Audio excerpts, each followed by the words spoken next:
നമ്മുടെ വീട്ടിലേക്ക് ഒരു അതിഥി വന്നാൽ അല്ലെങ്കിൽ നമ്മുടെ പിഞ്ചോമനകൾക്ക് നമ്മൾ നൽകുന്ന മധുര പലഹാരങ്ങൾ എവിടെ നിന്നാണ് നമ്മുടെ വീട്ടിലേക്ക് എത്തുന്നത്?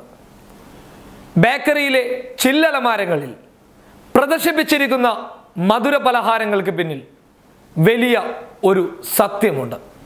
അന്വേഷണ പരമ്പരവുമായി ടീം പബ്ലിക് കേരള നടത്തിയ ഒരു ഇൻവെസ്റ്റിഗേഷൻ റിപ്പോർട്ട് കാണുക.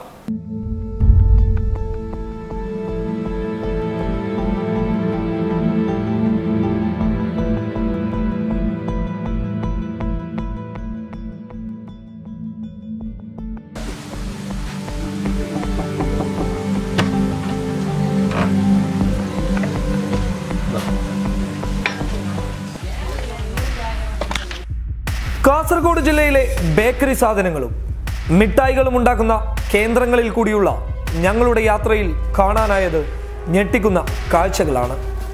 ബേക്കറിയിലെ മനോഹരമായ ചില്ലുകൂടുകളിലും ഭരണികളിലും ആ വസ്തുക്കൾ എത്തുന്നതിന് മുമ്പുള്ള അവസ്ഥ നിങ്ങൾക്ക് കാണാനായാൽ ബേക്കറികൾക്കകത്ത് നിങ്ങൾ കാൽ വെക്കില്ലെന്നുറപ്പ്.